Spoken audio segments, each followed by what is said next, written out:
Hey there! Welcome to another episode of Veterans Onward to Prosperity. I am your host, Master Sergeant Retired Anna Maria Bliven, and today's episode is a continuation of information, resources, and sources, but even more than that, how do you get through a transition? Well, our guest today has gotten through his transition and did so in style. We've got to get to know Michael. So we will in just a few minutes, so don't go away. We'll be right back.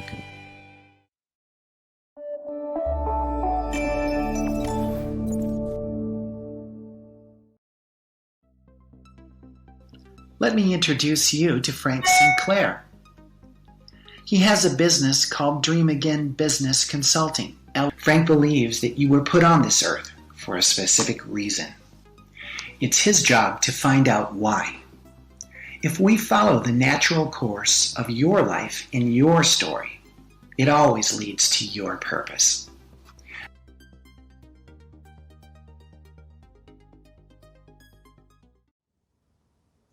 Hey vets, you know who I am. This is Ranger Johnson, and I want to help you to get the VA disability rating that you deserve.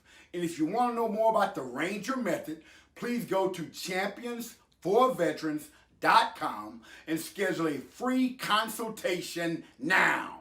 Stay in the fight!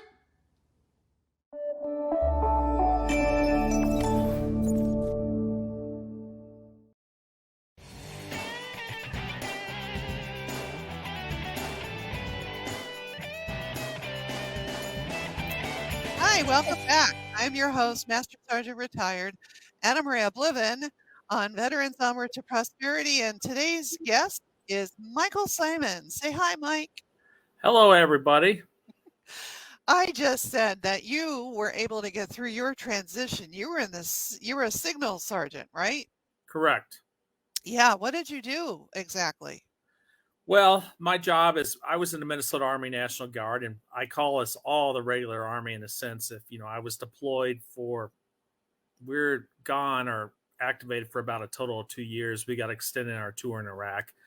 My MOS was essentially I was a signal support specialist. That's basically commo or radio operator and so forth. But I did all kinds of different jobs. They kind of when we're on deployments in Iraq and different things, they will put you where they need you as long as you're capable of doing the job. My favorite job when I was deployed was the last 3 or 4 months when I was the lead RTO for my shift. And what that means is I communicated with all the convoys that went in and out of our base and also with our watchtowers and our security around the point. I essentially kind of ran the office and the communication between them and everything else. Why my supervisors, lieutenant and so forth, they were out, doing what they needed to do. And I was the front line with everybody on the shift that had questions or anything else. So, Wow, that's a very important position. yep. Well, essentially, I mean, yes, being, a weapon or ammunition and thing is very important. But to me, communication is the second most important thing. If you can't communicate with somebody that's not right there and they don't know what's going on, that's where accidents and tragedies happen, which we've seen in the past, present, and unfortunately we could see it in the future. So Right. So let's keep away from those accidents and keep yeah, that communication flowing.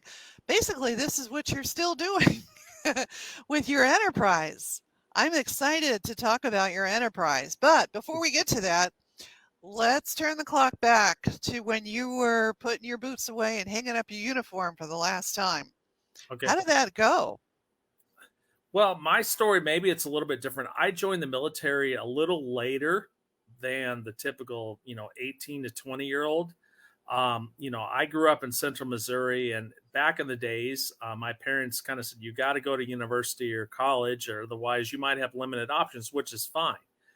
And so I followed suit, and that's kind of what a lot of my friends did, not everybody. So I came up here to Minnesota, went to school. I ended up staying here because I like some things up here. I didn't know what I was going to do. I went into corporate sales because I didn't want to sit behind a desk all day.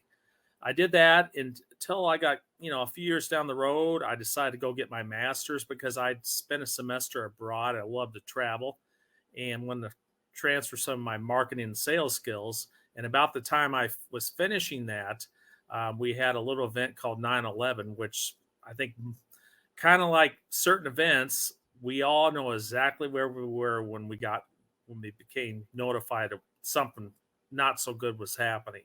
Right. I made a decision then. I said, what have I done for my community and our country? And really, I hadn't done a whole lot. And I always thought of joining. So within a year, this pushed me over the top to do it, which I'm glad I did. So I joined the National Guard. Military recruiters are fine. They may not tell you everything, but I kind of knew in the back of my head. That was about the time Iraq was ramping up and we'd been in Afghanistan for a while that I would have been going somewhere. Well, luckily, I guess I got to go to Iraq we started in 05 to train up, and then we got there in spring of 06, and then we ended up getting extended. I came home, went back to my civilian job and back to the drills, which everything was fine. There were some issues like with PTSD and maybe stress and everything. I had a short misdiagnosis, a couple of months at the VA. They were doing everything they could, most of them. And they found the third largest tumor. It was, frontal lobe in the history of the VA. And my behavior, not my intentions, really changed. I mean, our lives, my wife and I's lives went upside down. And when they finally did the MRI, they found the tumor. They got it out just in time. It was benign, but it was so large it had some life-changing effects. I was blessed or lucky to get service connectivity. And a couple of things happened during that.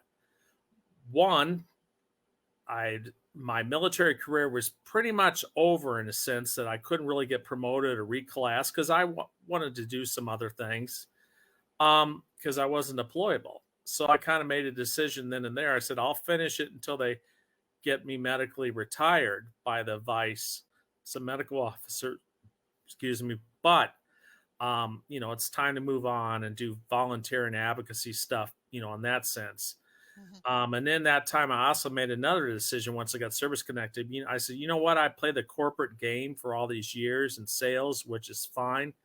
But I've always kind of had that entrepreneurial drive. I said, it's time to do something different because I had an opportunity. And I did a couple of different businesses. We did a family barbecue sauce. We got up to a fairly decent level. I learned a lot. If it was for Wife's Aunt and Uncle, they ended up selling the recipe, but didn't necessarily get wealthy from it, but I learned a heck of a lot. Secondly, then I marketed pet insurance for 3 years. I love animals. I love dogs. I got a service dog now.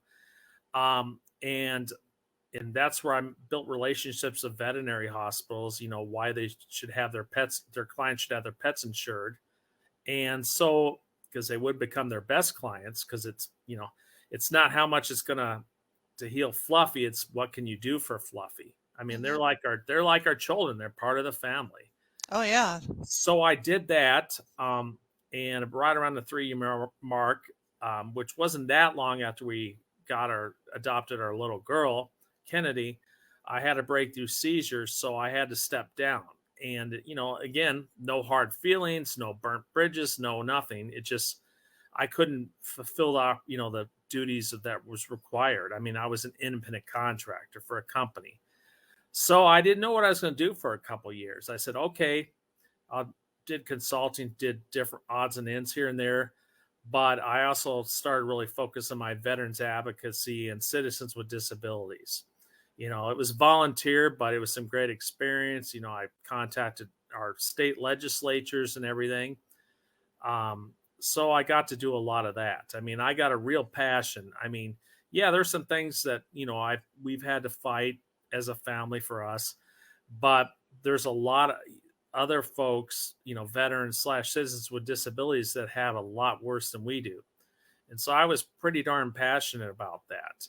And it all comes to like being a soldier or a Marine or whatever. You have to fight for what your passion or what you feel is right. And so I learned a lot from that.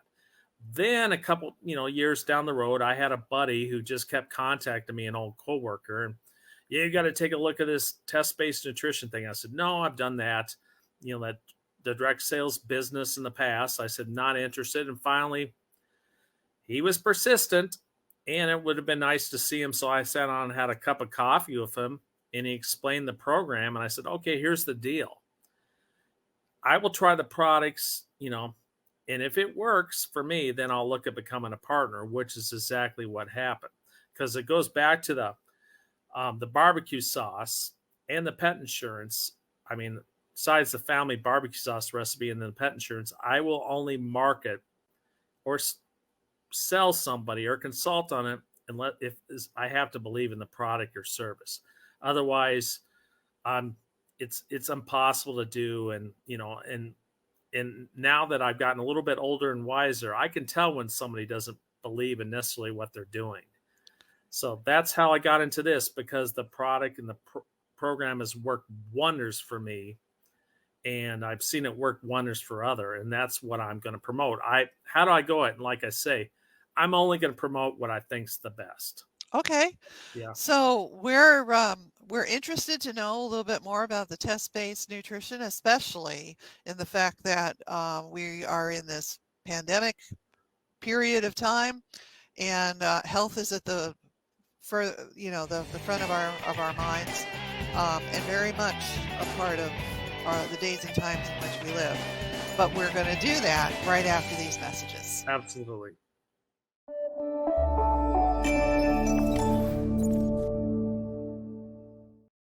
What's the cost of freedom? Life, limbs, sanity. To survive, soldiers need hope and help. Won't you help? Pledge $22 a month to the Veterans Ranch and give hope to returning U.S. military. For details, click the link and give hope to our returning military. Just $22 a month. Ron salutes as a LinkedIn business strategist and relationship advisor. He's the co-author of 21 Days to Success with LinkedIn. He's a guest speaker for the U.S. Army on veteran transition. Contact Ron at his website.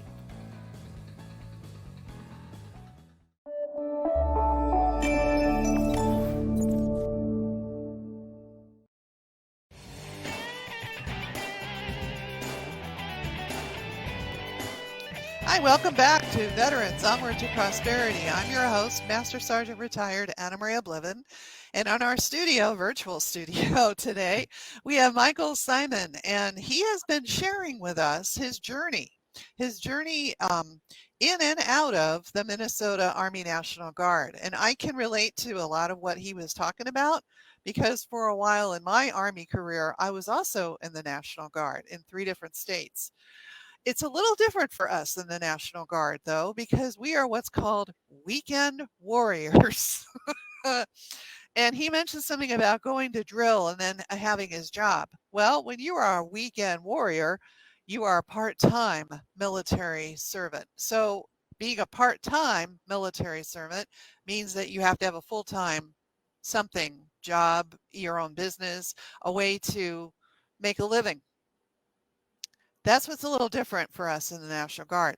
But you'll understand, too, that there is a period of transition coming back from the war. Mm-hmm. And in his transition, he shared with us a lot of things. But now we are past that and into the present, and he's got some very interesting product to share with us. Okay. Essentially, I talked about test-based nutrition, and what that means is we help get folks in the balance. Our baseline or core product is our balance oil, which is omega-3 product. It gets folks in the proper ratio. That's how it works. And omega-3 there is a lot to choose from out there. I mean, you can go to the different big box stores or whatever. I'm not going to, say what they are. Most of us can kind of guess. And that's wonderful. And the difference between us and other folks is ours is one, you're going to get what you pay for a majority of the time. It's just not all the time, but a majority. And that just is what it is. And secondly, ours is a test-based solution versus a guest-based. We, based on what I've seen, the only company that really offers a baseline test that determines somebody's ratio between their omega-3 and omega-6. Even if you're already taking an omega-3 product, which there's a lot of people are, which again, that's wonderful. 97% of the folks that take this test, and this is a worldwide, not just say, certain states where they eat a lot of, burgers or whatever. And I love eating good food. I'm not going to give up having something fun once in a while. They are going to be out of range. Even folks that try to live the healthiest lifestyles, meaning they eat all the right foods, they exercise, they do those things. There's a lot of them are still going to be out of range. So only like maybe an average of 3 out of every 100 people that takes that test. I kind of knew I was going to be out of range. I suspected it. I was a little bit higher than even I thought it would be, but you can't. The only way somebody's going to know is they got to take the test. What I recommend, or what we recommend when they get their test results back, is they go at least minimum on our core product, which is our balance oil. You go on it for about 120 days or 4 months. You retake the test. Not only should you see your ratios improve significantly, which mine did, you also might notice, and I'm going to say might, that some very positive side effects. Mine was because that tumor, I had tons of headaches. I had the normal wear and tear pain of the military, the body armor and stuff. And of course, once you get past a certain age, a lot of us start to see those types of things. I mean, there's a few of the great Tom Brady's in the world who have the nutritionists and different things, which is wonderful. But the average Joe or Jane like us doesn't necessarily have that, tool to do that. So mine was the VA would issue, and it's just the way it was. Oh, you have this pain, have that pain. Little pill. Take this. Yeah. And they gave me that high powered ibuprofen, and I was taking 3, sometimes 4 of those a day. Wow. Well, I learned after a while, and I'm not against, somebody having a beer, a glass of wine, but that, I would just project that could have been like having 3 or 4 beers a day. And that's probably not really good for you if you do it for a long period. Certainly not the kidneys and liver, right? Yep. And since I've been on this, I hardly ever take it. And not only that, I was addicted, because they worked on my noggin, I was addicted to Ambien or sleep medication. And that was prescription. And that created, I don't think it was good. Since I've been on this, I hardly ever take one. I won't deny occasionally, if I have a lot in my mind or there's something going on, I can't get to sleep, I might take one. But otherwise, I hardly ever take it. And my feeling is on prescription meds, and there's a few that I'm still on for seizures, if you don't have to take them, don't. Because there's a good chance they'll might solve a problem, but they might create 2 or 3 additional ones. And then you'll end up taking other medications. And that's just not good. So it's done wonders for me. So you start with taking a test to see what your levels of your omega-3 that are in your body baseline, right? Yeah, between your baseline. and omega-3 to omega-6 ratio. And omega-6 is the fatty acids, those different things. And you should have some of those in your body. And I'm not a scientist or nutritionist, but the typical ratio that they recommend, and their company's in Zeno, it is a Scandinavian based, and they recommend a 1 to 3. Folks that are already taking an omega-3, they're going to, on the average, you're going to still be 15 to 1 ratio, or like, 15 omega-6 to 1 omega-3. And if you're not taking anything, there's a good chance you're going to be 25 to 1. And this is the average. Well, I was 32 to 1. I've talked to some folks who made a lot better effort than maybe I did that were even higher. Wow. And then once they went on the program, they were significantly better. And again, to talk about the benefits, there's like up to 17 things it can help with. It's not going to cure the dementia or / Alzheimer's, which is going to be the signature disease probably the next couple of decades, because the baby boomers are getting older. It's not going to prevent that. And if you're deep in the stages, it's not going to stop it. But it could help. It could possibly help slow it down. And when I say it could, I'm not a doctor. And so No, I and can't we say, can't really say for sure. but there's chances it can help. It's That's help. that's a side effect we could definitely live with. Yeah.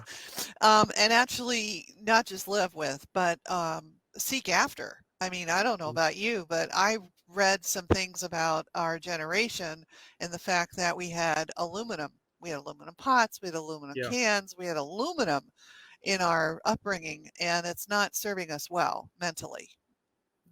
Yeah. And it's kind of like, I didn't have a cell phone growing up because I'm not a young, the big thing that we had was, I remember the big exciting thing I had was Atari 2600. I don't know if with the joysticks. Well, being an older parent, we have a young daughter, they have access to iPads and cell phones, and technology is wonderful, like what we're doing today. But there's also, most pros are going to have their cons. They're going to have, they can have their, most products or services, there's pros and cons. There's been rumor, and I don't know, they say cellular phones can cause certain things to your brain. And then, of course, even for soldiers, I mean, I'm glad they're taking this much more seriously than they did for the Vietnam veterans, which they're finally looking at for Agent Orange. A lot of us were exposed to burn pits over there and so forth. So we just don't know the elements. And the sad part is they don't seem to, you don't find out about it until it's down the road when the damage is already done. I know. So we're going to, yeah, we're going to chew the fat over what you just said in just a minute, right after these messages.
Hi, welcome back to Veterans Onward to Prosperity. I'm your host, Master Sergeant Retired Anna Maria Bliven.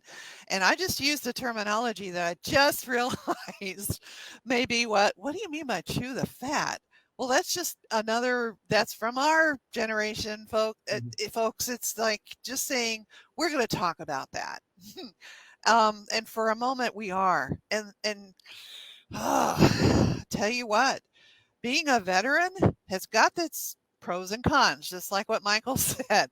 It's got its ups and downs also. But we also have some sideways stuff that takes place too, in the way that we have been exposed to things. We know we've been exposed to things. We read and research about the impact that that exposure is having on us, our lives, the quality of life, and everything that surrounds that. And then we wonder why it is that where we can get our answers aren't there for us. And that brings me to 222 to Save 22. Mm-hmm. We have an awesome opportunity to reverse what is taking place with military suicides. I don't know about you, Michael, but I'm really excited about this. Oh, absolutely. It's suicide. One suicide is too much, but as many as they have, it's how do I politely say it? It's flat out unacceptable. It is totally unacceptable. And it's unacceptable in any case. I mean, and not only is it, with COVID, public safety and public service. I mean, like I thank you for your service and everything, and I'll thank any veteran for their he or she service. Public safety, I just, it's horrible what's happening with some of them. I just, I every know. time I hear about it, I feel, it's a burden or a weight on me But every but time I hear about Michael, as you're well aware, because of all the postings and the LinkedIn and the Twitter and the Facebook, and we're getting the word out, and this is just the inaugural it. 222 to Save 22 special day of events taking place at the Kalahari Resort. Thank you, Kalahari Resort in Wisconsin Dells. And we're gathering together online and on site, and it's so exciting because we have a special day of full of events from 9 a.m. to 9 p.m. Just a full day of events. Think of it as a state fair, but instead of running a whole week, it's just a one day. But all the events is on 2-22 to save22.com. But Michael, isn't it exciting that we kind of cracked the code? We know that when you're transitioning, you're going from a unit of people to now by yourself. And Correct. right? And then there's that factor of loneliness and isolation. And not only that, but you don't know what you don't know. Correct. So if you're not in the National Guard or Army Reserve, where you're a weekend warrior and you have a full-time job, and it's just a matter of putting your boots away and you're hanging up your uniform so you don't have to go to drill anymore, and you're in a full-time military where that was your full-time job. Yeah. Oh my goodness. I'm finding out from a lot of our brothers and sisters that they're just not prepared for that. And if you're in a situation of loneliness, isolation, you just don't know what you don't know, you're overwhelmed. And then who do you turn to? You just said in the situation of the burn pits, there's something going on there, but we're not getting any guidance. We're not getting any information that would help us move forward past that. Well, the same goes for a military transition person. Correct. They're not getting any information or guidance to help them move forward, and instead they're going in a dark place. Correct. And you and I, Mike, we know what that's all about. Oh, it's yeah, and like we said, even the reserve or guard status, it's hard. I mean, I feel, I felt a big separation. I mean, I still have friends that are still in it, and I won't deny there are some weekends, oh gosh, I got to go to drill, and even some annual training. But, you miss that constant camaraderie.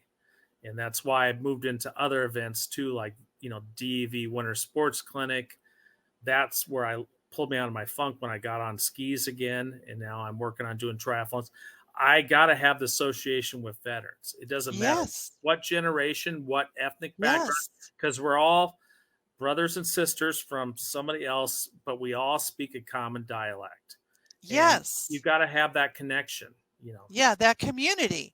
We had that community and camaraderie, and it was taken away when we left. So we have to build it back, and we're going to do that. With Project Die Hard at McKenna, Illinois is the first location with his 10,000 square foot building and 20 acres that was given to him. They just gave him the deed and said, have the home front forward operating base right here. Now you know what a FOB is. Of course you were in it. You were based out of it. But how about a home front FOB? Now we're talking. Correct. And it's just like I say, it's just the association, and it's what I feel like, it's with COVID the last couple of years, I haven't been able to spend as much live time with some of my fellow veterans or injured warriors. Finally got to go back last summer, but it was kind of controlled or condensed. Really messed it. And, that's the reason the suicides, I think, went up even more during this COVID, which is, it's painful and shameful. Yes, it is. And to be honest, from 22 to over 30, we've got to put a stop to this. Correct. It's time. It was time several decades ago, but we are really, this is it. Okay. When we cracked the code, we did crack the code. Okay. It's isolation, it's overwhelming, it's not knowing who to turn to, and you don't know what you don't know. All of that gets taken care of with the Veterans Coalition working together at a single location where 12 single veterans can be housed and get employment and get treatment and get all of the resources that is possible, but also a credit and background repair, because for going off the rails, they probably have some credit and background issues. And let's not forget about my fellow sisters at arms.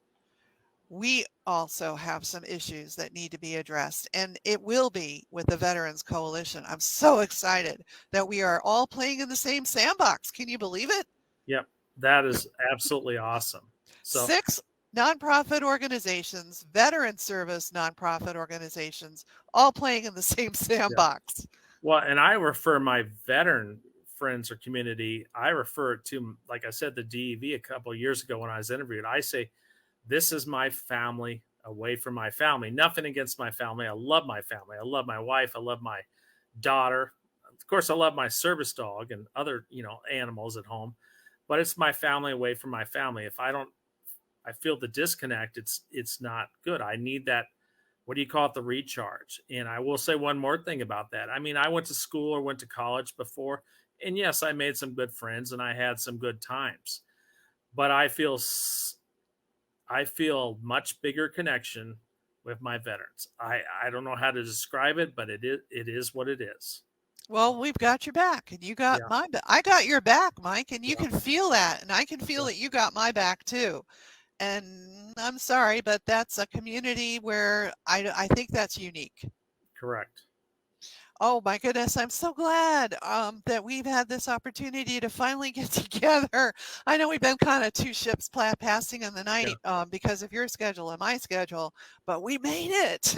We finally made it. It's been so much of a pleasure to be here today, and thank you so much for having your patience and having me. So it's my pleasure to have you, and I look forward to perhaps working with you and your advocacy so that we can actually make a bigger impact in some way.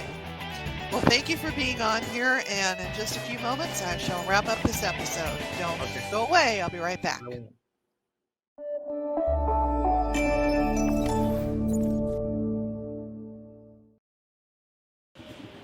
Hi, Jay Stoyan here for the Disability Channel. I just want everybody to know that you can subscribe to our newsletter, which comes out quarterly, offering all types of opportunities, including our employment programs for persons with disabilities and veterans. Again, subscribe to our newsletter. It's free. Stay updated. I'm Jay Stoyan. You're watching the Disability Channel. Would you like to donate to our employment programs? Please follow the link below to donate through PayPal. All proceeds go to our programs.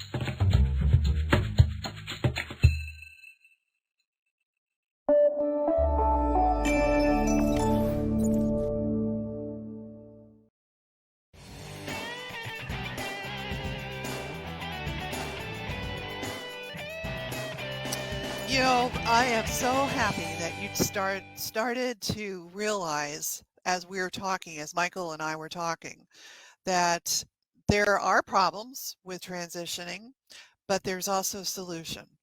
You heard from his journey that even being in the National Guard, you would think would not have so many problems, but yet he did. But he was resilient and he got through it.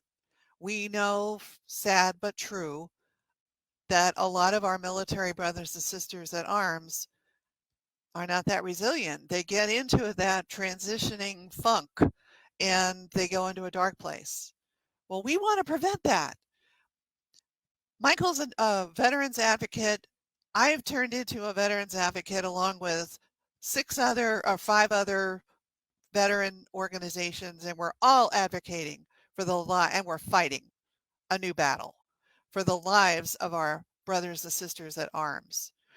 We want to see that their military transition go without going into the dark place. And I'm hoping that everybody listening to me will agree that it's time. It's time that we stop talking about the crisis and the problem and actually do something about it. February 22nd, 2022 is the day. It's an inaugural of the campaign and cause for 222 to save 22. Now, I know there's a lot of other organizations out there that are kind of doing the same thing, and I applaud them and I salute them, and I really want to collaborate with them at some point in time. But this year, the inaugural of 222 to save 22 happens next Tuesday on February 22nd, 2022. So I'm hoping that if you want to be more involved in this and saying to yourself, I want to know more about this solution. I'm tired of losing my loved ones and my friends and my comrades at arms. It's time that we did something about this. Then go to 2-22 TOSAVE22.com/events and learn about all the events taking place. But go to the other pages on that site too and learn more about this initiative to be a solution to reducing, if not possible, stopping military suicides. Until next episode of ONWARD to Prosperity, where we give you more information, sources, and resources, ideas for maybe new intentions. Be the best you can be, and we'll see you again.